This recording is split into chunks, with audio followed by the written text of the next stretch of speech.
Welcome to the Real Healing Institute show. My name is Michelle Sinclair. So, at what point in evolution of the material world, the evolution of the material world, is consciousness first discernible?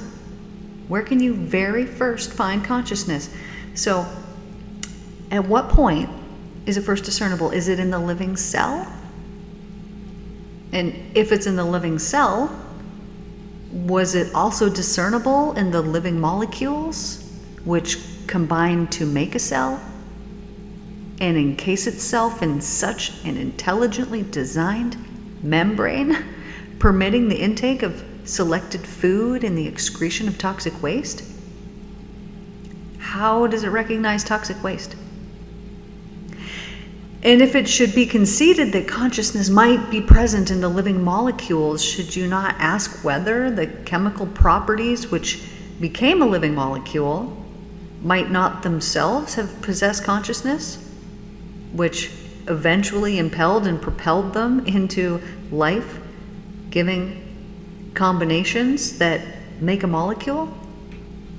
And if we go back this far into the origins of existence, the chemical properties, maybe you'll still question why consciousness should only become a viable presence within the chemicals. Why not within the elements in which individuality first took shape? And then if in the elements, why should it be denied that consciousness propels the electrical particles to form the elements? Is it rational to deny such a possibility? And having reached such a possibility, should you not go even further and ask, from whence comes electromagnetism? What is the reality of electricity more than just streaks of fierce light, now described by science as photons and electrons? And what is the reality of magnetism more than twofold energies of bonding and rejection? Energy impulses which have brought stability and order into chaos. We could even ask science, from whence comes electromagnetism, which is responsible for the most basic steps in the creation of an ordered and orderly universe of an unimaginable complexity and diversity?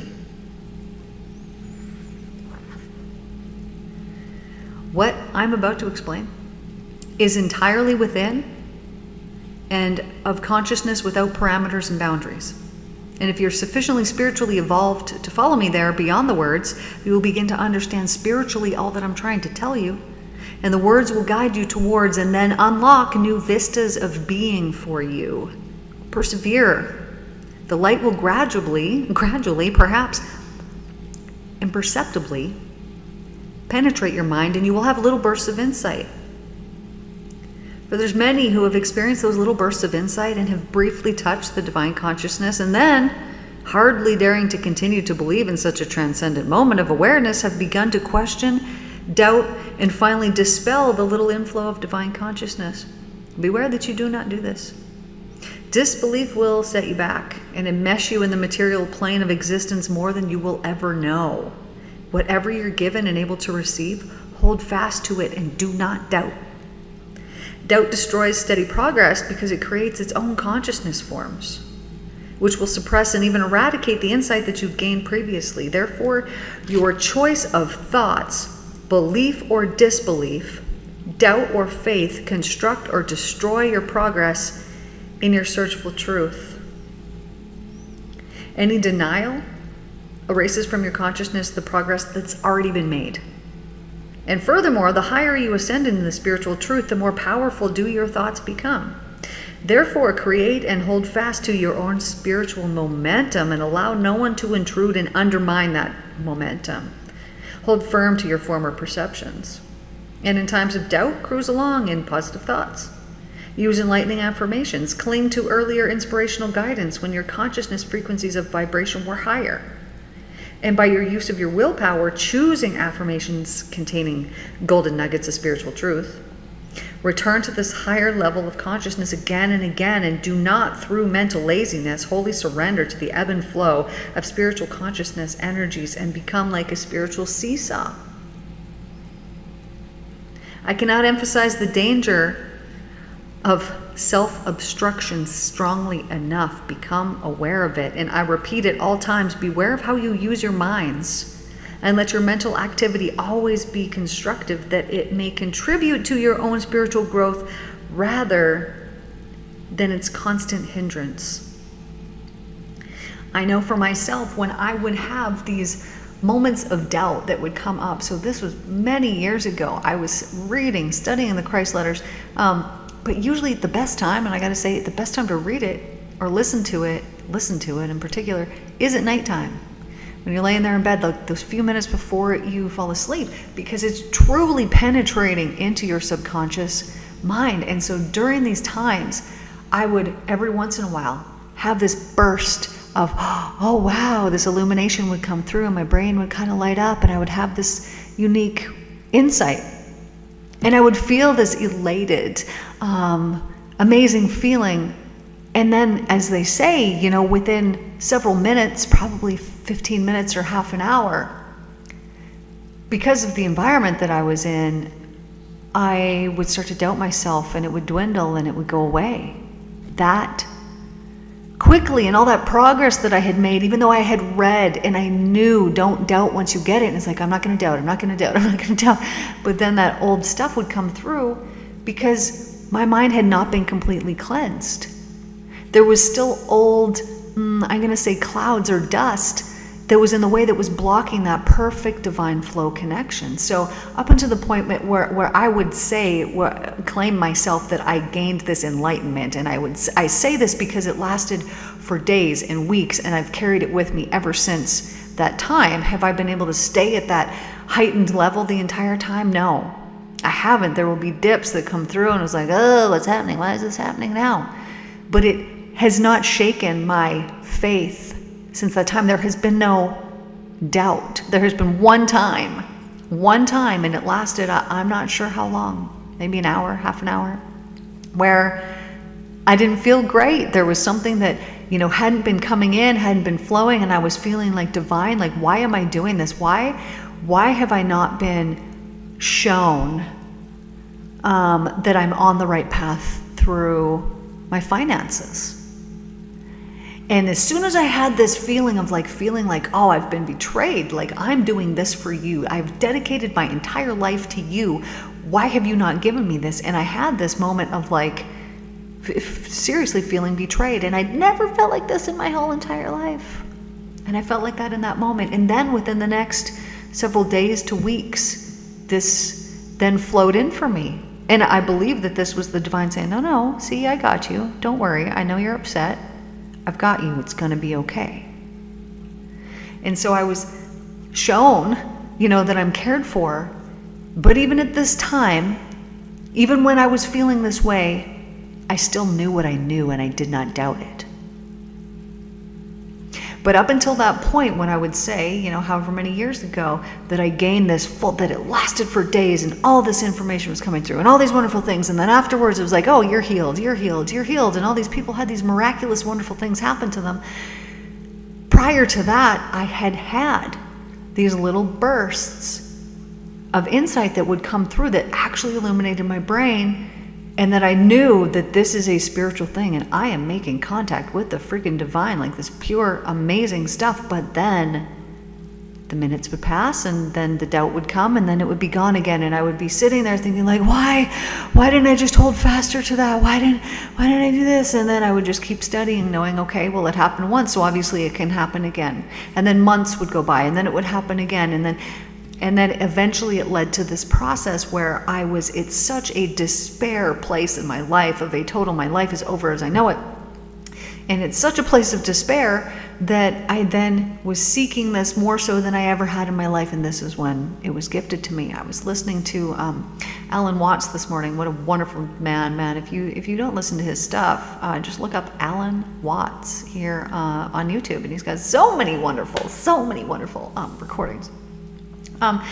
But he was talking about how before you're set up, before you can take a role of, truly being a leader, you have to be broken down and essentially everything taken away from you.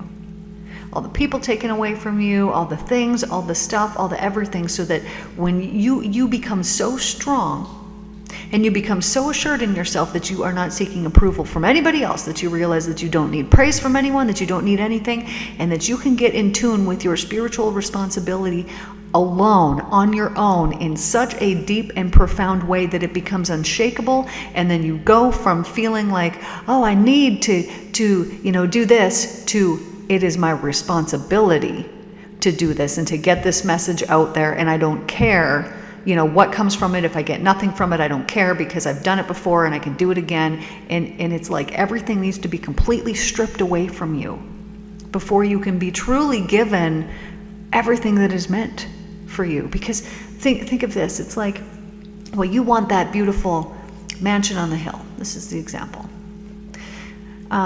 You want that beautiful mansion on the hill, but you've been living in a little shack here over on the corner. Well, when you get to that mansion in the hill, do you want to pull that old shack with you and let that old shack, live in the corner of that mansion and let it be present in there?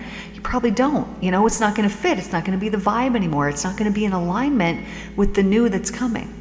And so this is the process that has to happen to us. We have to be stripped of the old shack so that we can step into what it is that is meant for us. And through that process, it can be extremely painful.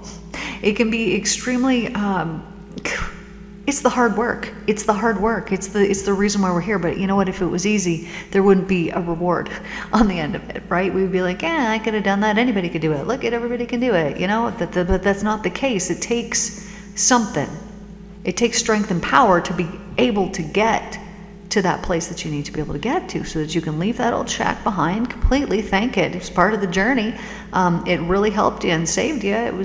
You needed it for a while, but you don't need it anymore. And through letting go of all that old stuff, then we have the energy strings to pull in and attract and bring in the new. And what a wonderful thing that is. But what has happened through this whole process is it is entirely a process of consciousness. Every step along the path that gets you to where it is that you're going to be, and the path where you are right now here today, has all been a process of consciousness. And so as we just discussed, if you were to look at the molecules and the cells and all of these things that work so harmoniously together, right? Every cell that you have in your body, the only difference between a hair cell and a skin cell is the intelligent work that it does. It's because it knows its role. Your kidney doesn't all of a sudden grow an ear, right? Because it knows its role. It knows what it's meant to do, because consciousness, intelligence exists within it and tells it how to perform perfectly, might I add, its daily function, so that you can go on and live and live and live and live. And as your cells die off, how do they so intelligently replicate themselves 1,000,000 billion times over and over and over throughout your lifetime? It is consciousness. And when we can understand that everything that we're experiencing in our life has come from consciousness, then we become hyper aware that our consciousness, meaning our mind, our thoughts, the things that we think about, is extremely important. So if I wanted to, I could sit here and I could tell my body, oh, this part doesn't function properly, this part doesn't. And if I kept telling myself that, because intelligence, consciousness is basically, it's a frequency. And so my body would then soon respond and would begin to break down in the way that I had told it that it would. This is why sometimes people will develop, genetic diseases, things like, oh, my grandpa, oh, I'm doomed, this is going to happen to me, because they believe it, because their consciousness has gone in, permeated their cells, told them how to behave, and they listen. But this is a physical example. The world that you have surrounding you, outside of you, exists and looks the way that it does because of your consciousness. If you have made a nice environment for yourself, if you truly look around and you're like, oh wow, I really love what I got out here, then there is importance in it to you, right? This is something that you care about. This is something that is important. This is something that you have used your consciousness to be like, oh, I care, this matters. And so you have put your intent into it, into your environment, into your world, and then you see the results of that. Now, if somebody doesn't believe, they look around and they don't like their environment, then there will be so many beliefs that they have that have caused that of, I can't get nice things. I don't have, the resources for this. I, live here and I can't. But there will be excuse, reason, why it is presently the way that it is. And they're right. But it all comes down to the beginning factor of consciousness. When was that seeded? When was the belief of, other people have that, but not me? When did you implant that? Because it was from that very moment that you began to dictate and color your world with that belief, and it will reflect and prove that belief to you. Even though it's not the universal truth, it's not. It is within the laws of existence, and therefore it's what you're experiencing. So if you want to change your life, if you want to see something different on the outside, then you need to change your consciousness, because it is the beginning. It is the be-all, the everything, and it dictates your entire life and existence. And so if your consciousness is a negative consciousness, if you think very negative things and you think, I don't like that, this isn't going to happen, and you've got this sour outlook on life, you are going to experience things that are sour in your life. Because what you are doing through electromagnetism, which is proven by science, which happens every single time without exception, that when you send it out, it is returned back in the exact same frequency and vibration in which it was sent out. And because our thoughts are electric, they go out, and through magnetism, they return back to us something in visible form. And because people are wholly unaware of this basic and simple law that could completely change their life, or maybe they're aware of it, but they aren't mindful, they aren't thoughtful about their life. Meaning, they haven't harnessed the thoughts that they have. They think it's okay to be nice to someone's face and to, be kind and be pleasant. But then in their mind or in their hearts, they're grumbling and denigrating, and they've got hidden resentments that are going out, imbuing all this empty space, because science doesn't know what it is, and it's returning to them their manifestations that they have sent out through vibration and frequency. So if they have these hidden resentments, which is ugliness, then they are sending out ugliness into the world, and what is going to be returned to them is ugliness.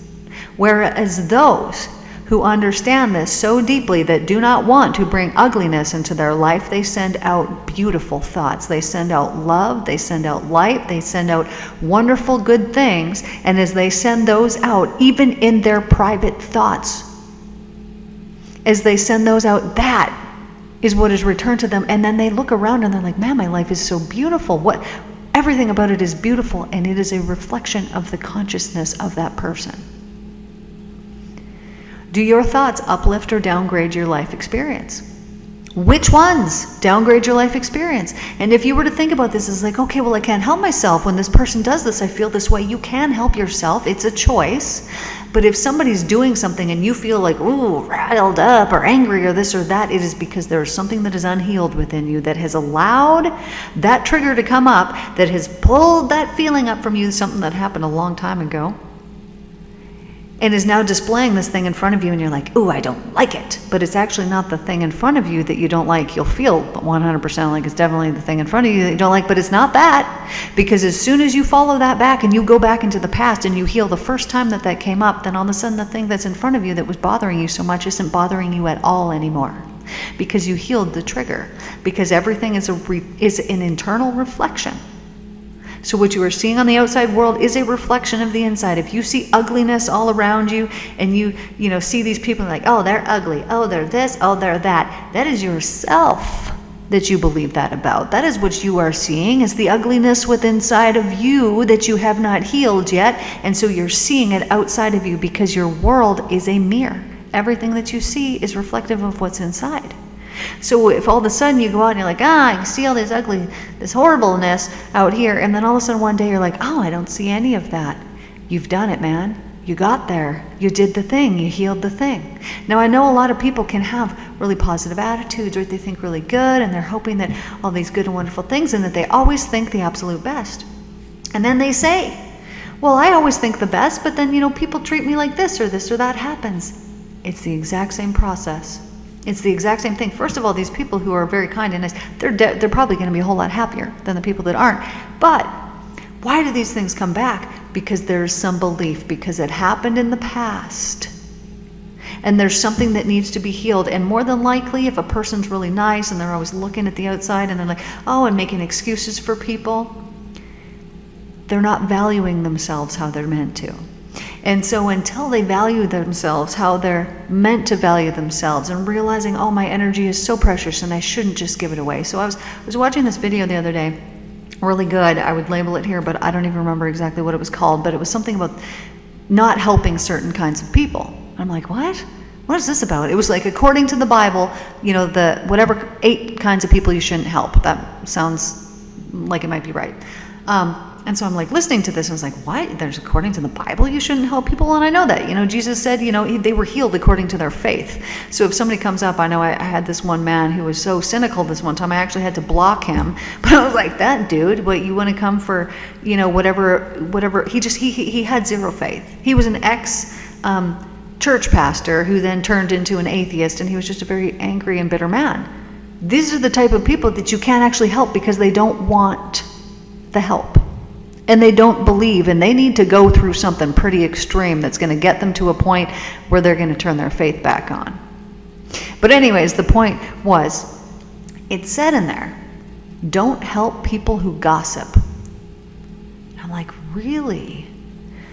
Because these people destroy communities, and by helping them, you are assisting them in destroying the community. And I thought, wow, that's pretty profound. That's pretty deep. But it's true.